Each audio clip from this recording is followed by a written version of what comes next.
Bienvenidos. Esta es la recapitulación por segmentos de Solo Negocios Radio transmitido el 18 de marzo de 2026, episodio 54, donde Alejandro Sandoval Murillo del espacio de Solo Negocios desarrolla el tema de derecho de empresa con tesis jurisdiccionales y este segmento 2 sobre resoluciones fiscales. Continuamos en Solo Negocios Radio y vamos a seguir dando análisis a algunas tesis jurisdiccionales de relevancia. Esas dos laborales pues fueron más de tipo de los trabajadores, de interés de los trabajadores, pero interesantes para comprender implicaciones correspondientes.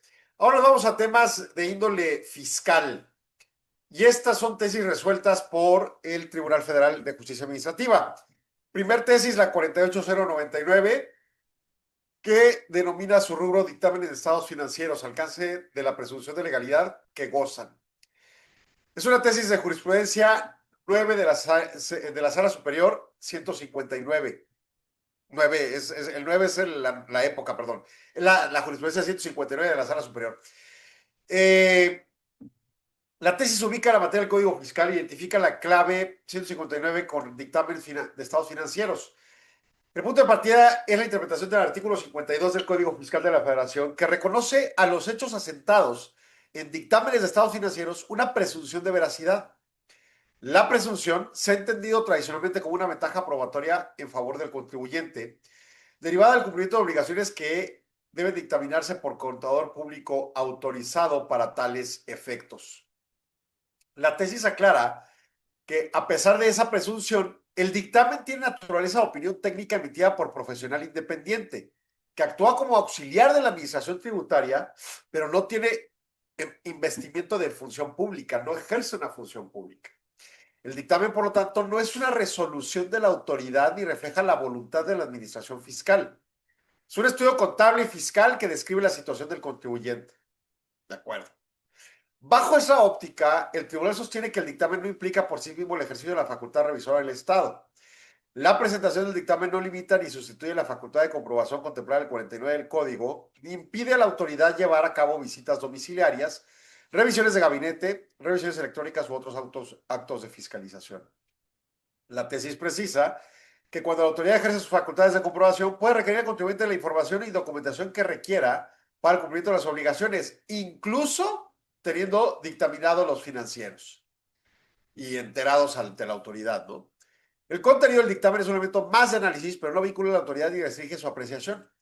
Para robustecer el criterio, la tesis cita como precedentes diversos juicios contenciosos administrativos que resolvió el Pleno Jurisdiccional de la Sala Superior en los años 2024 y 2025, en donde se reiteró que los estados financieros y el dictamen no tienen un carácter vinculante para la autoridad y consolida la interpretación de que el dictamen es útil para el contribuyente conozca su situación contable y fiscal, pero no crea una presunción absoluta de legalidad a su favor. Ok, ahí voy.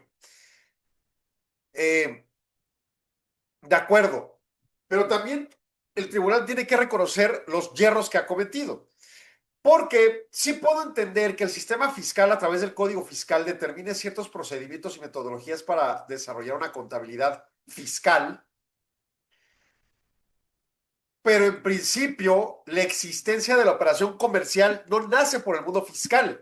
Nace, o sea, si lo quiere ver constitucionalmente, no nace por el 31 fracción cuarta de la Constitución. Nace por el cuarto de la Constitución, en donde se nos da la libertad de actividad económica, o se nos reconoce más bien. Es un derecho humano. Y en esa lógica se regula por el Código de Comercio. Y entonces, la Constitución nos reconoce nuestros derechos humanos, nos regula en legislación secundaria del Código de Comercio. El Código de Comercio determina la obligatoriedad de desarrollar la contabilidad conforme estándares, que son las normas de información financiera, los estados financieros, y luego aparece el Estado y toda esta estructura que cuesta, y al reconocimiento del costo dice la Constitución, el 31 fracción cuarta, los mexicanos tienen que pagar, de acuerdo a su capacidad, sortear los gastos del erario, ¿no? Y ante ello, pues aportar por medio de los impuestos, básicamente. Digo, contribuciones en general. Y entonces, construye un sistema fiscal que tiene sus propias reglas por ciertas lógicas para fijar criterios de construcción contable fiscal, pero no es el de Código de Comercio, no es superior al de Código de Comercio y no se puede soslayar a una opinión meramente técnica las normas de información financiera. Son obligatorias entre los agentes económicos y para con el agente económico específico que está ejerciendo esa libre actividad económica. Ahora, lo que sí tiene razón la tesis, digo, y eso lo digo porque era una resolución del año pasado que señalaba que las normas de información financiera pues eran nada más así como que pues opiniones. ¿No? ¿Cuáles opiniones? Son imponibilidades jurisdiccionales. Lo dice la legislación, lo dice el marco constitucional. Ahora, que en el proceso fiscal propio haya la posibilidad de una dictaminación de estados financieros para que un contador validado por el SAT haga ese proceso de revisión, pues le avanza trabajo a potenciales revisiones, pero no quiere decir que esté bien hecho.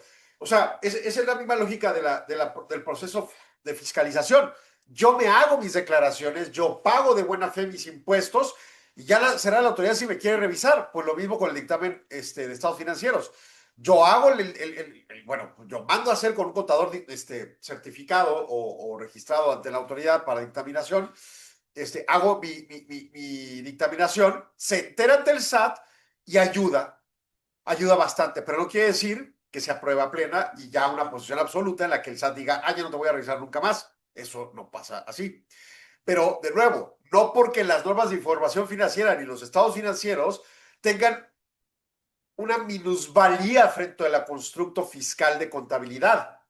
Son cosas separadas que nacen primero por lógica cuántica, por lógica sencilla, por lógica jurídica, nace primero en el agente privado y secundariamente el mundo fiscal. Sorry, but not sorry. Otra tesis de materia fiscal, la 48147.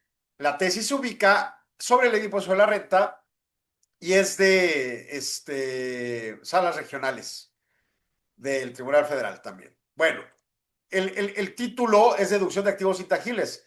Debe realizarse el pago de la inversión. Se recuerda que, de acuerdo a la jurisprudencia de la Corte 1662 de 2006, sobre el amparo directo de revisión 722-2016 y la contradicción 41-2005 de plenos, las deducciones del impuesto de la renta deben de entenderse de manera estricta, de modo que solo resultan procedentes las expresamente autorizadas por el legislador y las sujetas a los requisitos y modalidades que éste determine. La tesis, entonces, la que estamos en cuenta, analiza el 25, fracción 4, 27, fracción 2, 31, 32 y 33 de la Ley de Impuesto de la Renta, que trata sobre las deducciones, y los preceptos establecen que son deducibles las inversiones, incluyendo las correspondientes a gastos diferidos, entendiéndose como activos intangibles representativos de bienes o derechos que permiten reducir costos de operación, mejorar la calidad o aceptación de productos o usar, disfrutar o explotar un bien durante periodos limitados. Conforme al 39 de la ley, las inversiones únicamente pueden deducirse mediante la aplicación en cada ejercicio de los porcentajes que la propia ley autoriza para lo conducente. Ese monto original comprende el precio del bien y los impuestos efectivamente pagados como motivo de su adquisición, así como otros conceptos vinculados que resulten procedentes, como por ejemplo si era forzoso, un costo logístico específico para la entrega del bien. En función a esa definición, el tribunal ha concluido que el contribuyente solo puede deducir las inversiones respecto de las cuales se haya efectuado un pago que refleje el precio del bien y el impuesto correspondiente generado en la operación. En otras palabras, la deducción se asocia a un desembolso real y cuantificable que configura el monto original de inversión. Híjole, está peligrosísimo este tema. La tesis destaca que si el legislador decidió autorizar únicamente la deducción de la inversión efectivamente pagada, no es admisible extender la deducción a los activos intangibles que no han implicado un pago, salvo los expresamente contemplados en el 16 y 25, fracción 8, y las fracciones 5, 15 y 17 del artículo 27 de la ley. Y estos casos excepcionales atienden a situaciones específicas en que la propia norma reconoce deducciones sin un desembolso tradicional. Así las cosas, se precisa que derechos contractuales generados por el propio contribuyente sin una contraprestación pagada a un tercero no encuadran en los supuestos excepcionales contemplados en la ley. Por ello, no pueden ser tratados como inversiones deducibles para efectos del ISR. El criterio se formula a partir del juicio contencioso correspondiente que determina esta posición. Básicamente, el planteamiento es recoger consideraciones de que ampliar el concepto de inversión deducible a figuras sin sustento en un pago efectivo, no con dinero en efectivo, billetes y monedas, un pago real, contravendría el principio de interpretación estricta de las deducciones. Entonces, plantea que estas deducciones de intangibles, que aquí, por ejemplo, habla de derechos contractuales, no sé de qué pueda tratarse, pero pues asumo que te brinda un derecho determinado firma de un contrato. El asunto es que aparentemente, por lo que dice el texto de la tesis y el resumen, meramente habla de un derecho contractual sin determinar fecha de pago. Y ante ello, al no haberse realizado el pago, pues no hay deducibilidad. Hasta ahí puedo entenderlo, pero ¿qué pasaría si ese derecho contractual expresamente señalara y te doy crédito? En términos de un proceso de vengado, el pago existe, pero el pago real todavía no se realiza porque pues, hay un crédito concedido dentro del derecho contractual más el derecho de deuda por crédito, ¿no?